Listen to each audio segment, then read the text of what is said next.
Life Over Coffee. Conversations for Transformation. Hello everybody, Rick Thomas here, and we are doing Life Over Coffee. Thank you so much for joining me.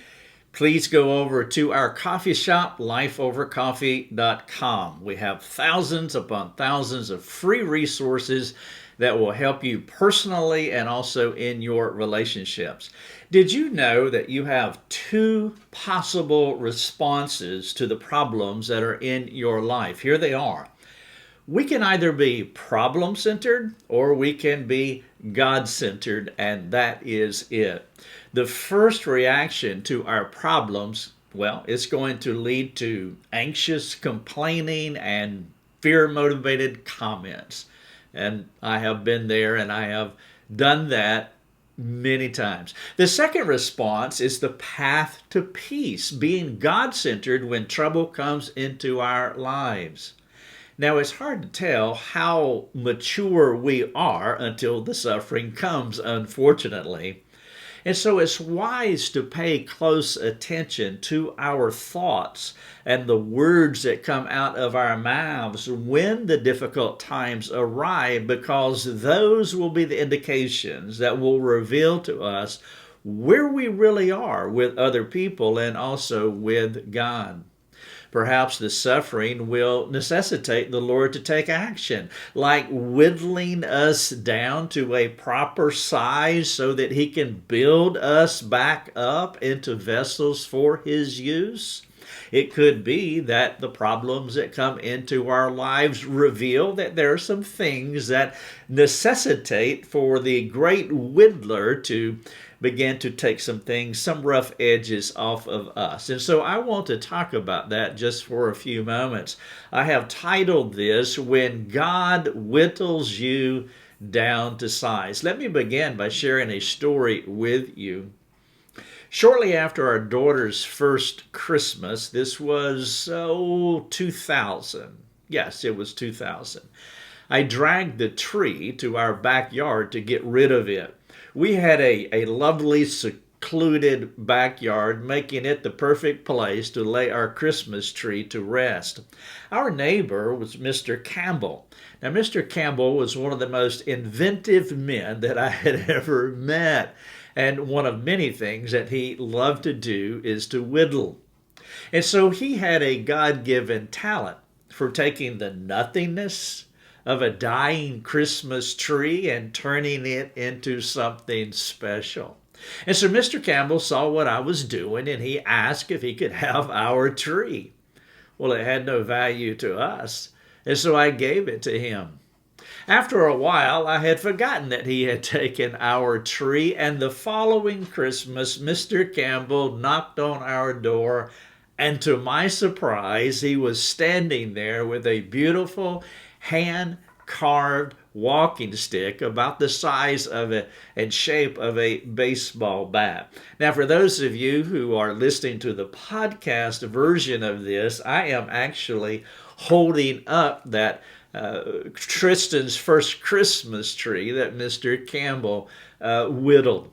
And so he took our used and useless tree and he carved a beautiful walking stick right here to commemorate our daughter's first Christmas. And at the top of the stick, as you can see here, there is this beautifully detailed Santa's head, as you can see here at the top. And then on the side of the stick were the words, and you won't be able to see this necessarily on the video, but right across here, he carved in these words, and it says, Tristan's very first Christmas tree, 2001. Now, there is a knot here. You see this indentation, and in this indentation, it says Tristan Thomas. And so this is just it's just awesome. And then he put a little stopper on the end to make it a walking stick. By the way, it also doubles as a intruder deterrent.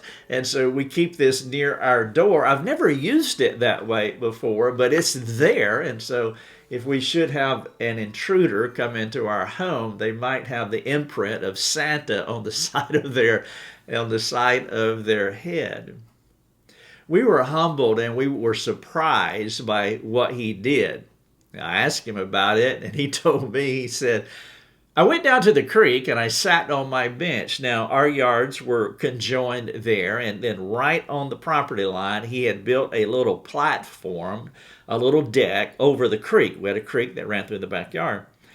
And he had a park bench on it. He would go down there all the time and just sit. And many times I'd see him whittling. I probably saw him whittling our Christmas tree. I just didn't know what he was doing. And so he said, I went down to the creek and I sat on the bench, and then I began to ponder, what is inside this tree? And so I sat and I started carving. After a while, I found this inside your Christmas tree. And he lifted up the pole to me again, and he was beaming. And actually we were too, and we have kept it all of these years. Mr. Campbell sat, he whittled, he took off some good wood, he took off some knotted wood, he kept cutting, he kept carving, he kept customizing until he came to the proper stopping place. The discovery inside our useless tree was a treasure that nobody else could see but Mr. Campbell. I didn't see it. I was hauling it off for it to lay to rest. Code for just rot yourself away. We're done with you. Lucia didn't see it. Tristan was clueless too.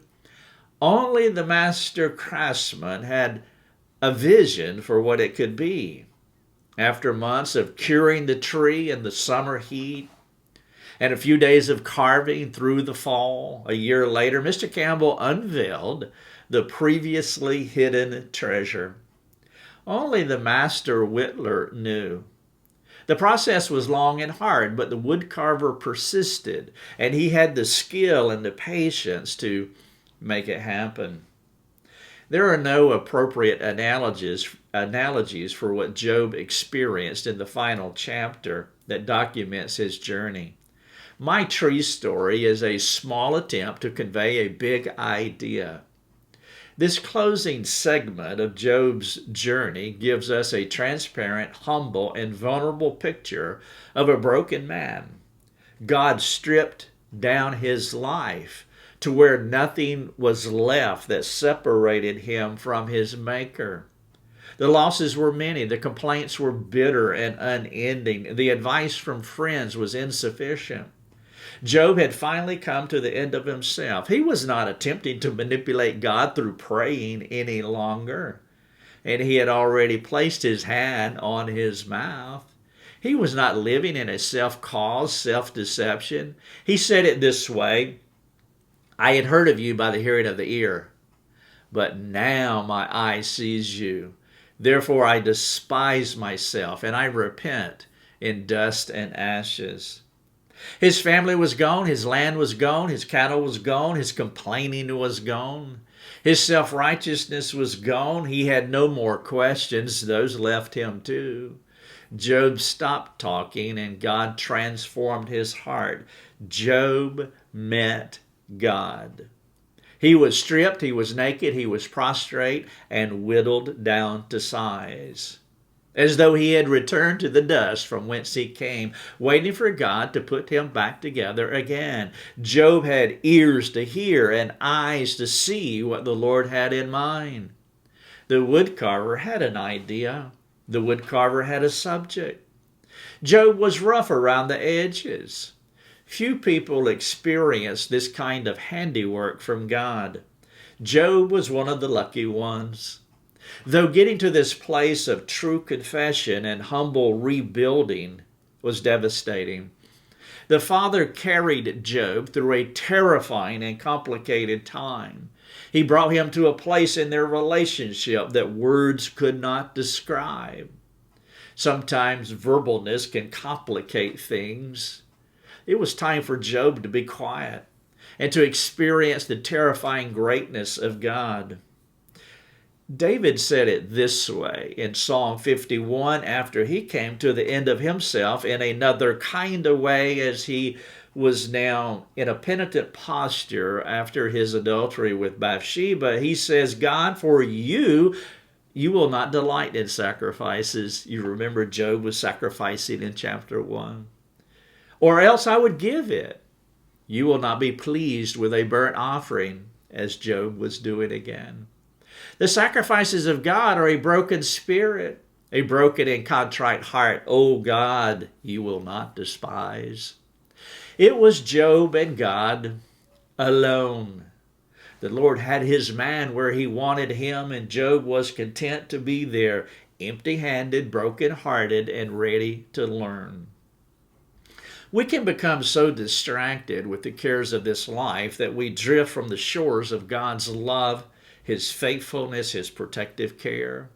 As we slumber through life, we need a wake-up call to navigate back to our first love. Our hearts are prone to wander, and our minds quickly forget the essential things to live well in God's world. Everything Job used to be was now gone. The old Job was dead.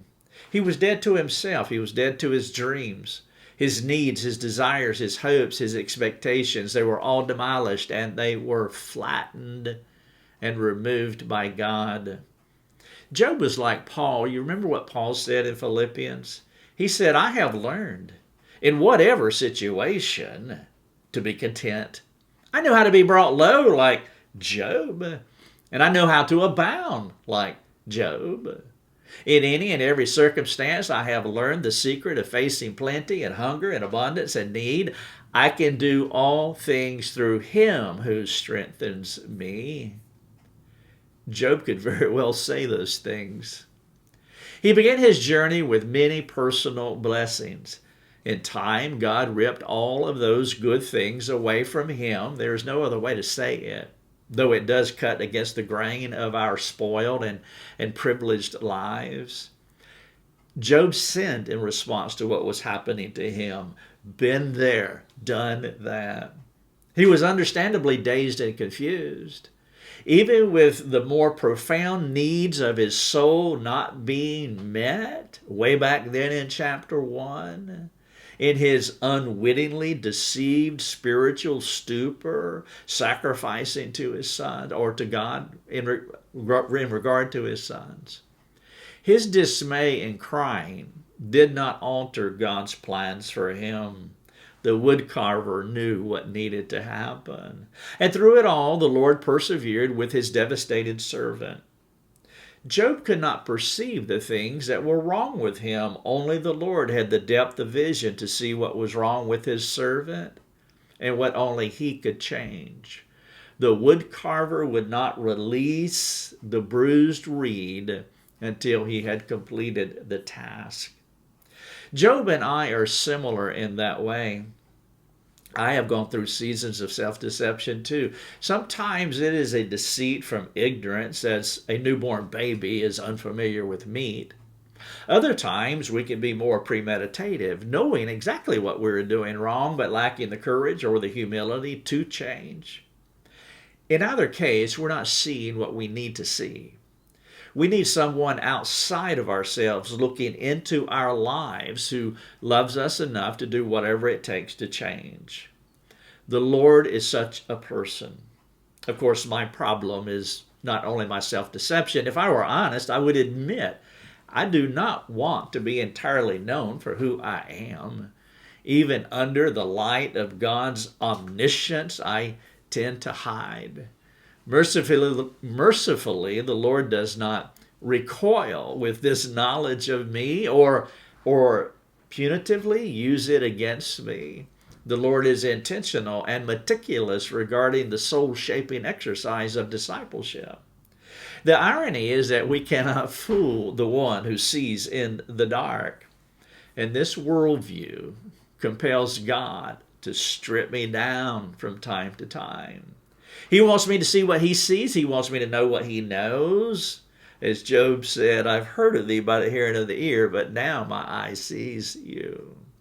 He does not do this because he is mean or because he has the desire to toy with me. He does this because he loves me.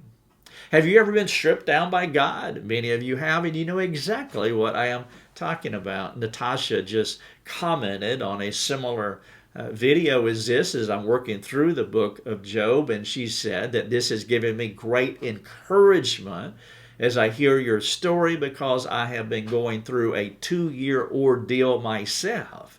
Natasha knows what it's like to be stripped down by God. Have you ever had the life-transforming experience of being hoisted upon the woodcarver's bench for a season of cutting and carving and contouring? Sometimes we need the hindrances removed for His glory, for our good, and for the benefit of others. He wants to reach through well-carved servants. The impediments I'm referring to are not necessarily the external things we accumulate, such as you have too much stuff. In Job's case, the Lord was removing external things as the precursor to more in-depth work He wanted to accomplish in his soul.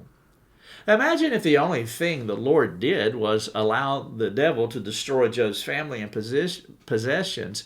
Those losses would affect him, of course, but a more profound work was needed, an action designed to bring his servant into a more useful representation of Christ.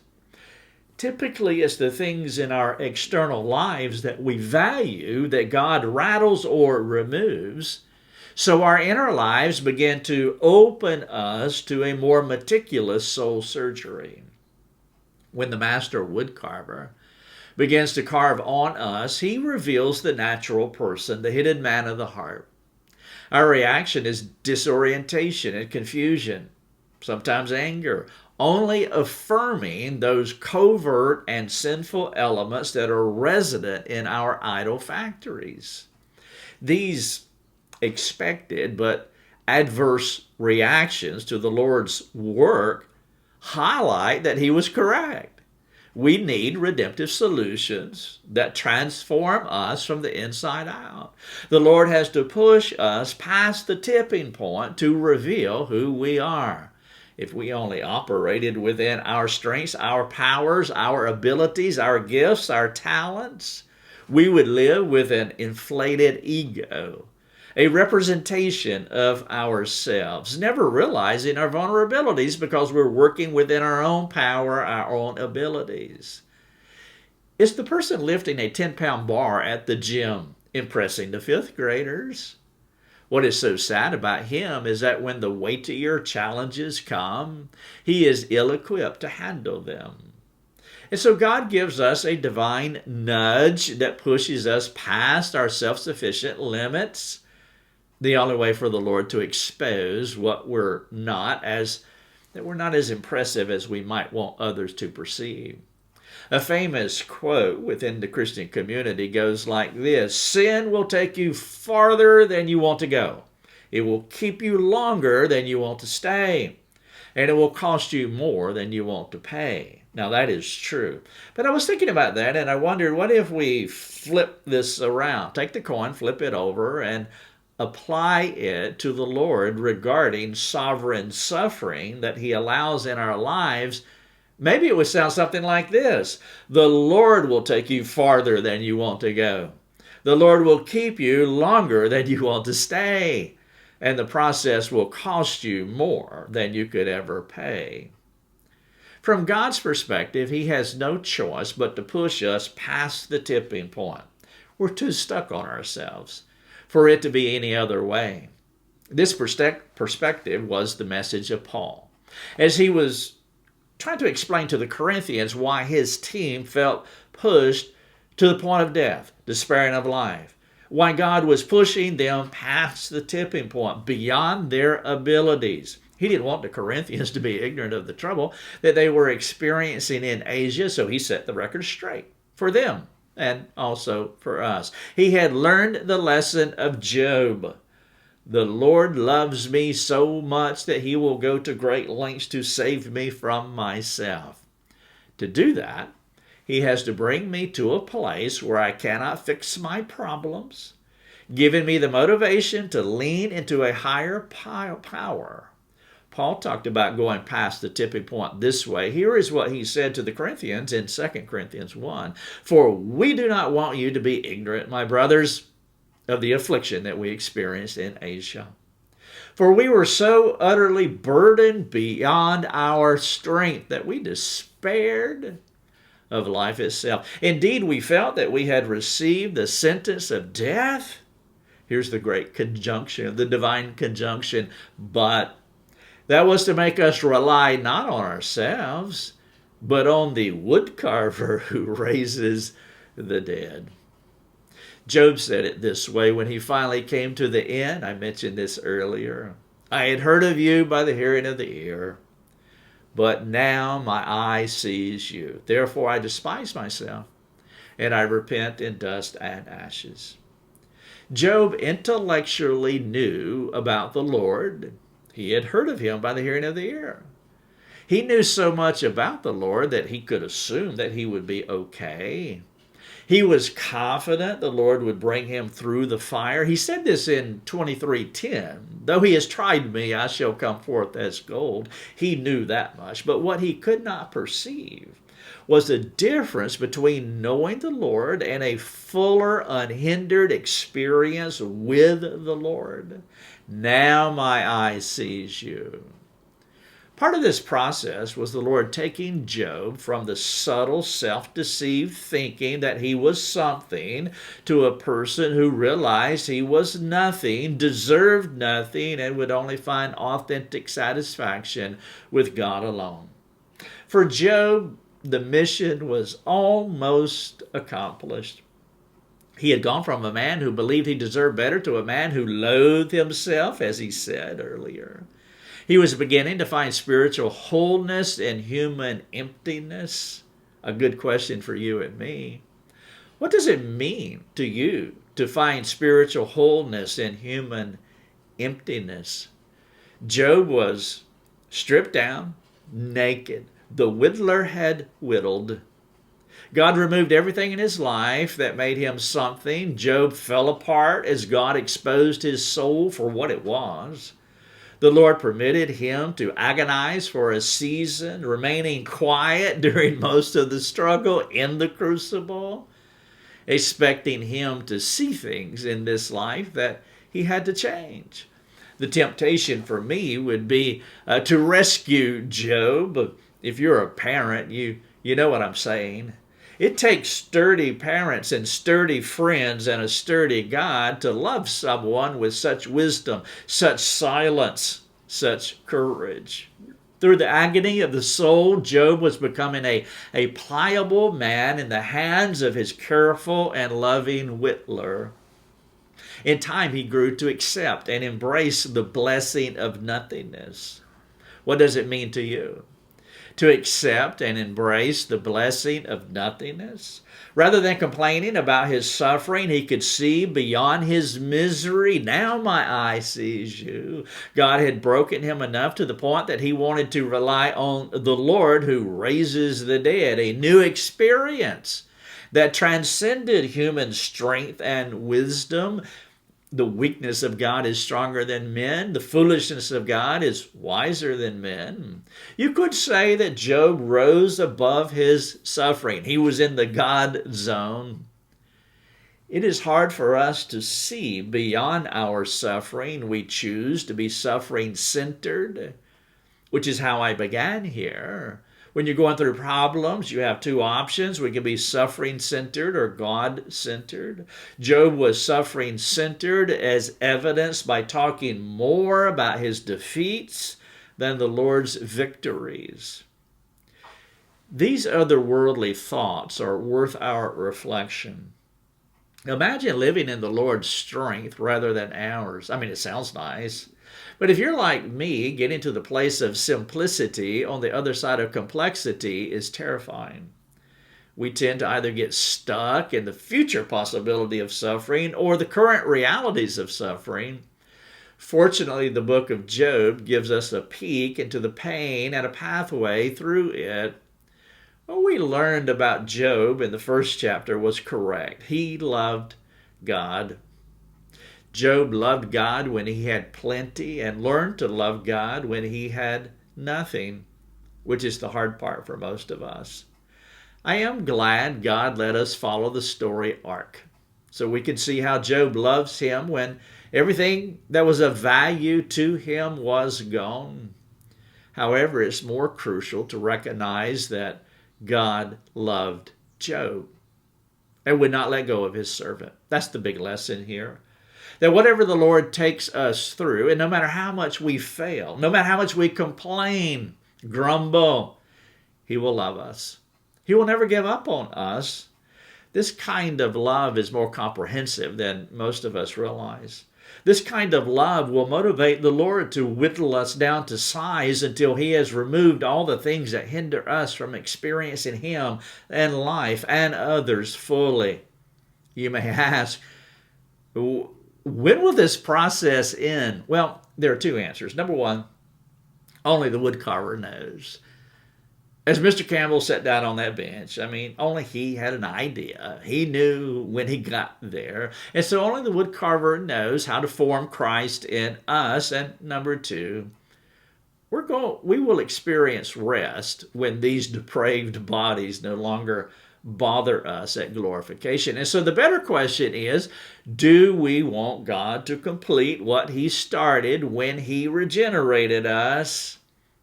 It would be best to want it, since he will complete what he began at salvation. That's what Paul said in Philippians 1:6. We can go kicking and screaming to the woodcarver's bench, or we can ask for the grace to accept the call to die to ourselves as we make our way to his lathe.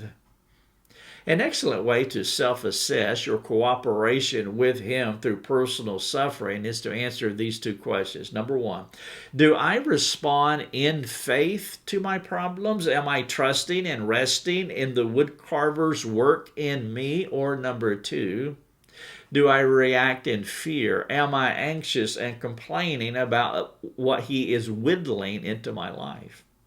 How you answer these questions will give you a clue as to how much whittling the woodcarver has to do. I have titled this, When God Whittles You Down to Size. Perhaps you can go to our website, lifeovercoffee.com, and you can just type whittle in the search box, and you can pull this up and you can read, you can watch, you can listen. For those of you, again, on the podcast, if you want to see Mr. Campbell's, if you want to see Tristan's first Christmas tree, well, please understand, this came a year later. It took a year to get this out of that Christmas tree, but the whittler knew what the whittler wanted, and he carved it down to size, and it has brought much joy to us all these years later. And I want you to enter into our joy as well. But do not be deceived. To enter into that joy, we have to understand what it took. By the way, the interesting thing about this knot on the back that has Tristan's name etched into it is that there is a knot on the back of it. It's still a fallen, depraved tree. And so as God continues to whittle in our lives, there is not perfection that will come later on. But for now, we can be beautiful, carefully crafted, contoured, carved, whittled pieces in the hands of the great woodcarver. Let me finish by asking a couple of questions.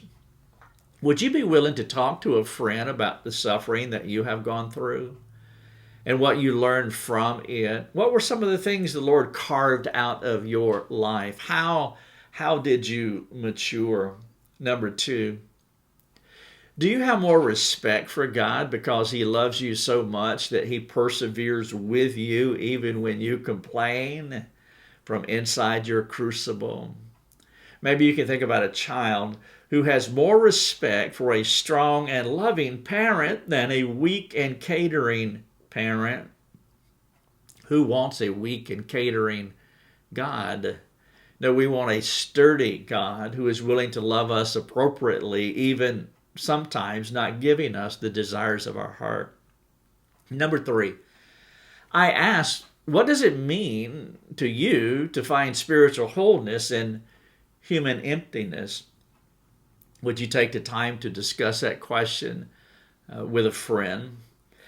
And then finally, number four, how are you imitating God, the woodcarver, with your spouse, with your children, with your friends.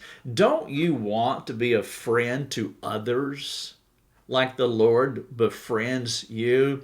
We want to be sturdy friends, not weak friends, not unloving friends that don't care enough to intrude into each other's lives appropriately for God's glory, for God's fame, for mutual benefit. And so how are you imitating our wood carving God as he uses you in the lives of other people, like your spouse, a child, or a friend? Again, I titled this, When God Whittles You Down to Size. For those of you who benefit from our work here and that you're in a position to where you can support our work, would you do that? We do all of this freely without charging anyone. There will be thousands upon thousands of people that will read, watch, or listen to what I have just completed here. They're going to enjoy that freely, and we can reach millions more, but we need support to do that. This work is expensive, and so we trust God that He would move hearts of people who are able. If you're not able, please refrain. Don't send us a dime, not a single dime. But if you're able, if you could support our work, please know that every dollar you give reaches hundreds of people. And so you can help us so that we can continue to create resources freely, share them broadly. So like Natasha doesn't support our ministry, but she's watching the video on YouTube and she's benefit from it. And as she wrote back and said, I find encouragement through this as I go through this 2-year ordeal. For those of you who support our ministry, you are impacting Natasha's life. And you or I, we will not meet her until we get to heaven, but we can be encouraged by what God is doing through this ministry in her life because of your support. And so if you're able to support a one-time donation, a recurring donation, some of you would like to be a supporting member. You can take that option too. Now, if you become a supporting member, then you can dialogue with us on our private forums, and we would love to talk to you. It's the only place we talk to people. We're not able to talk to people on social media because there's 25 plus platforms and it's just not tenable. We can't create resources I couldn't create anything if I answered questions on social media. So that's just a non-starter. But we do want to talk with people. And so we have whittled it down to one place, and that's our private forum. And so if that's important to you, then become a supporting member. And you can access me and our team on our private forum. And we would love to talk to you. When God whittles you down to size. Thank you so much, and God bless. Thanks for joining us. Learn more and get access to other resources at lifeovercoffee.com.